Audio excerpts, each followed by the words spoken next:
Halo semuanya, ketemu lagi. Saya hari ini akan membuat satu video perkenalan diri karena banyak yang bingung siapa sih Bu Yuliana ini gitu kan. Eh, kita adalah orang tua dari anak remaja autis Jason yang berusia hampir 20 tahun, tinggal beberapa bulan lagi. Kemudian pertama kali Jason terdiagnosa itu di usia 3,5 tahun. Dan kondisinya saat itu dia belum verbal. Ada beberapa ngoceh-ngoceh bahasa planet gitu. Dan saat itu kita lebih banyak fokus di biomedical.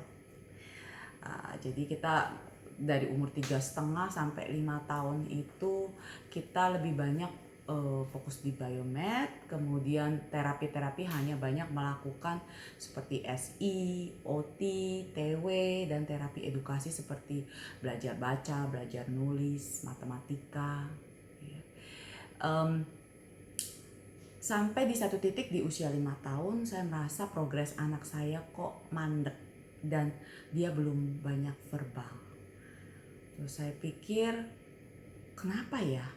Pasti ada yang salah di sini, dan siapa yang ngajarin anak saya khusus untuk label-label kata, kata-kata sehari-hari gitu. Kemudian cara yang itu nggak bisa kita lakukan dengan SEOT dan TW ya, dan speech therapy. Tapi pada saat itu saya nggak suka dengan ABA yang ada di sini karena menurut saya itu terlalu yang ada di sini itu terlalu kaku, ya, terlalu rigid dan kurang cocok lah dengan apa yang ingin saya cari. Kemudian saat itu di usia 5 tahun ada teman yang mengajak untuk mengimpor konsultan dari Hong Kong, yaitu Autism Partnership. Kemudian kita membuat satu grup dan kita punya terapi sendiri. Saya menjadi supervisor dan case manager sendiri untuk anak saya, dan kita di training sama-sama, belajar sama-sama. Sampai sekitar 1 tahun lebih gitu ya, saya merasa masih ada lagi yang salah, mandek lagi kayaknya. Ya, apa yang anak saya pelajari kok kayaknya stuck di situ. Kemudian saya mencari lagi apa ya metode lain yang mungkin lebih baik gitu. Jadi pada saat atau mungkin lebih cocok lah kita bilang untuk kebutuhan anak saya pada saat itu, kebutuhan Jason. Kemudian kita menemukan dan kita pindah ke VB, Verbal Behavior, dari Dr. Partington. Karena saya merasa waktu itu masih bisa pakai ABLES, jadi semua itu terkontrol dan bisa kita cek gitu ya, progresnya anak. Kita ngambil konsultan dari Hong Kong dan Singapura melalui ARN, Autism Recovery Network, sampai kurang lebih 3,5 tahun mungkin ya. Nah, saat itu juga saya merasa kok kayaknya ada lagi yang salah. Kenapa anak saya kok mandek di thinking skills-nya, di abstract concepts-nya, di why and how-nya. Kok kayak dia nggak bisa-bisa, nggak ngerti-ngerti gitu.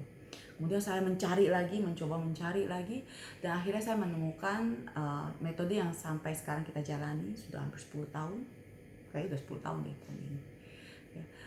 Itu MLE, Mediated Learning Experience, yang kita ambil konsultan dari Singapura juga dengan Mr. Nicky Tay dari Steady Steps.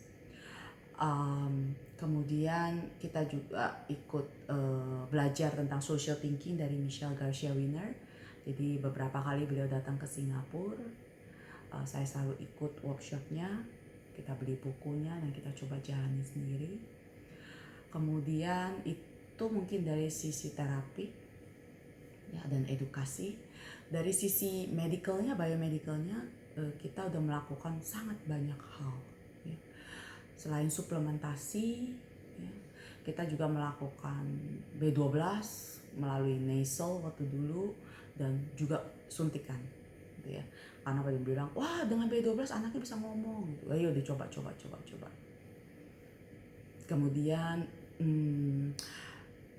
kita melakukan juga hyperbaric oxygen treatment. Kita punya chamber sendiri, kita beli saat saya pergi ke Dan Conference di Hong Kong tahun 2007 gitu ya.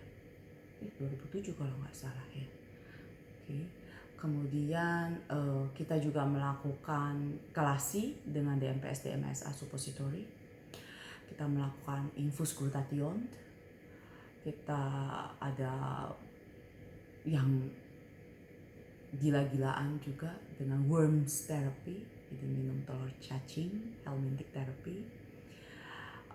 Kemudian kita juga lakukan ada neurogrowth protein dari Dr. Aguilar, GCMAF, ya.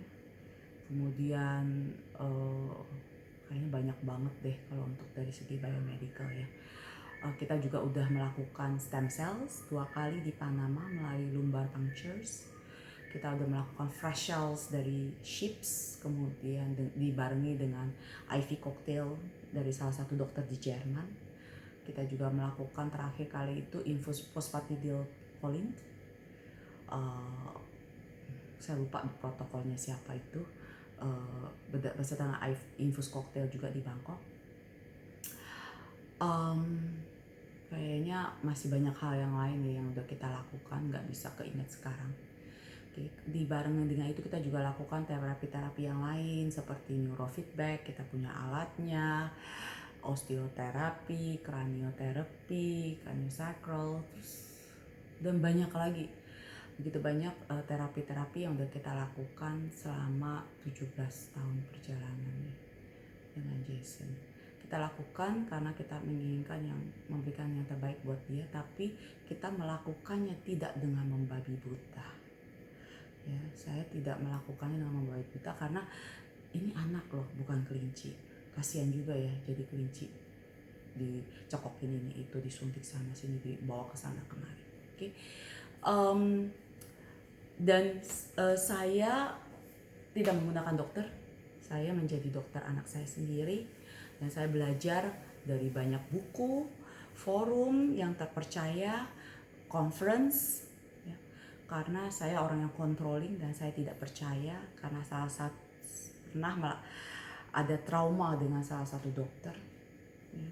Sehingga saya memutuskan saya akan lebih mempercayai diri saya sendiri yang lebih mengenal apa yang anak saya butuhkan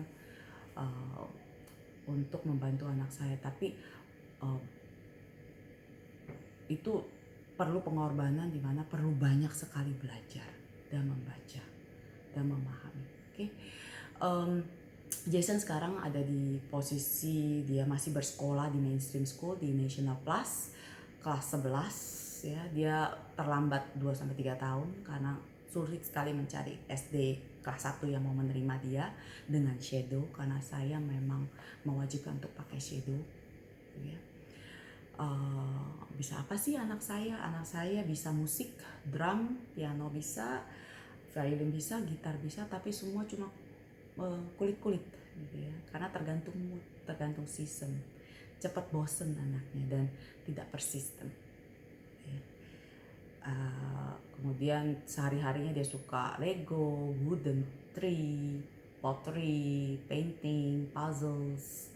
Dia juga berkuda dan sempat ikut kejuaraan berlompat kuda di salah satu klub, ice skating, bisa tenis, bisa sports in general kayak basket, soccer, baseball.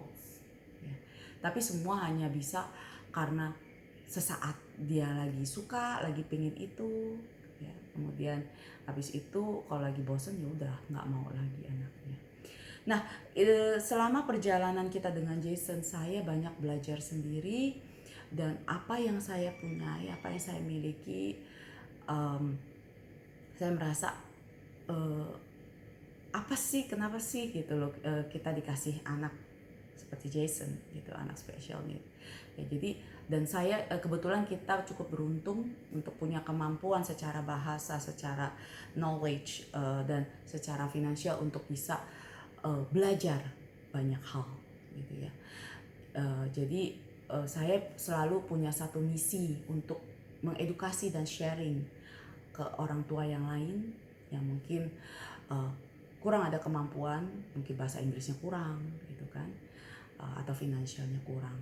Jadi kita juga sudah mencoba untuk mengedukasi beberapa grup sekelompok orang tua, mentoring beberapa orang tua, melakukan training, Zoom dan sebagainya, dan juga melakukan volunteering. Saya volunteering di salah satu yayasan di Ubud untuk anak-anak dengan disabilitas tapi yang kurang mampu.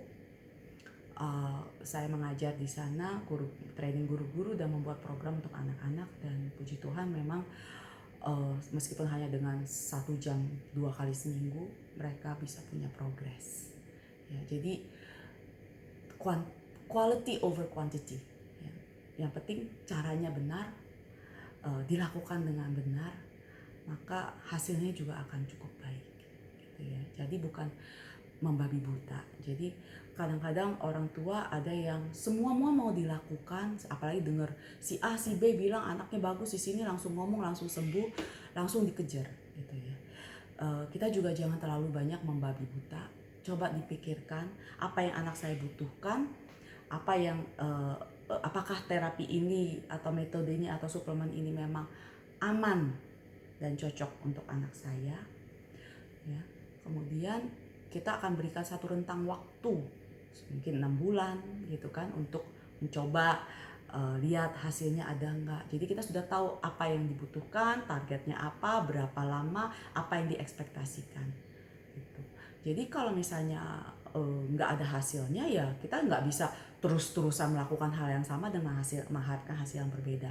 Tapi jangan juga shopping terapi, belum apa-apa baru sebulan semuanya mau dikerjain, tapi padahal ada beberapa program yang saling berkontra, bertabrakan gitu ya. Jadi malahan hasilnya tidak lagi efektif gitu.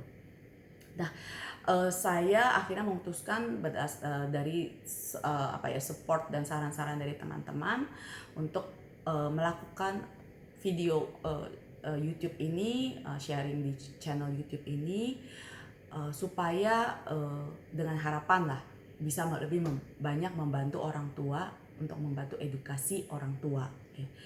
Karena terus terang kalau dipikir-pikir terapi untuk anak itu banyak, tapi terapi untuk mengedukasi orang tua di rumah dan membimbing orang tua gimana sih cara yang benar gitu, jalan yang benar itu di mana, roadmapnya seperti apa, dan dari kacamata sesama orang tua lebih bisa paham dan melihat kondisi anak dibandingkan dengan mungkin expert yang tidak punya anak special needs ya, dan mereka hanya melihat secara dari garis besarnya aja gitu ya. Jangan langsung mempercayai apa yang kita dengar, coba kita riset dulu, telaah dulu, baca dulu, check and recheck, kita pikirkan masuk akal enggak, apa aman atau tidak buat anak kita, what's the worst scenario, mungkin cuma habis duit, habis waktu, oke lah mungkin kita bisa coba kalau merasa memang itu sesuatu yang pantas untuk kita coba ya. Sekian aja, semoga bermanfaat. Kalau memang merasa video-video ini bermanfaat, bisa di-share, bisa di-like. Jangan lupa di-subscribe supaya nggak ketinggalan video-videonya. Terima kasih.